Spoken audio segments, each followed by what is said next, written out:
Having said that, do I believe we have a carbon dioxide problem? I do. Do I believe the Earth is in danger over time? I do. Do I believe we should act? I do. We start with that. Now the question is, how do you act? How do you do it?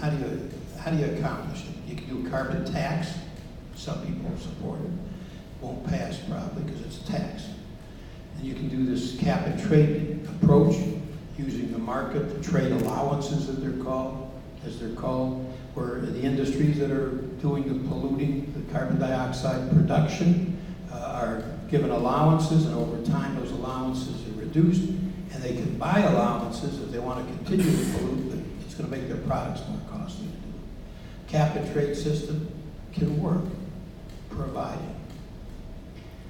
it's fairly distributed, and that means regionally you got to share this cost of doing this. There's a cost.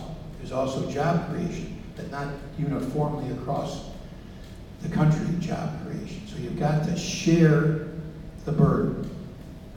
That means that some parts of the country, for instance, the industrial part of the country, cannot be paying the cost of this disproportionately compared to other parts of the country. Thus, we want to see everybody continue to leave to other parts where we are. That's number one. Is it fairly shared?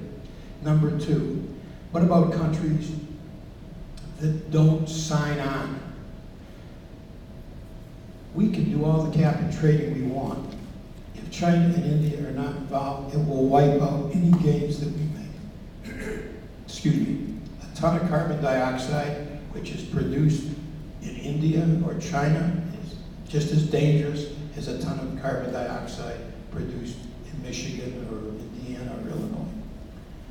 So it's got to be global. Some people argue that we can lead, others will follow. Maybe they will. But we can make sure of that by having provisions in this law which say that if products, for instance, come from countries which do not maintain those standards, that there will be a tax on those products so that you have a level playing field. There's no point in our putting additional costs on our manufacturers, for instance, if China and India don't, and all we do is have another additional layer of imports coming in here. It doesn't do anything for the air, because it's produced there or produced here, it's the same ton, and it hurts our economy. So there's got to be provisions in a bill which level that playing field globally, or intended to do that. Finally, it's a global issue.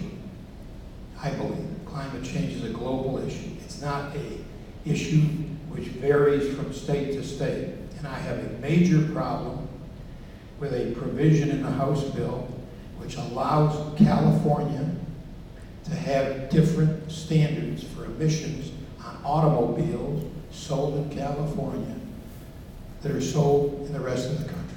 Since it's a global issue, we should treat it globally, and that means set a tough national standard for auto emissions, but one standard, because our auto manufacturers should not face different standards in different states. California wants a waiver. I very strongly oppose that waiver because of my belief that this is a global issue, not a state issue, and that is one of the differences that I have also with the House bill. So I start where you start or where you finish, which is that we should act, and I believe we must for our kids and our grandkids. I believe it. But we also got to do this in a way which makes sense. Prospects not good this year.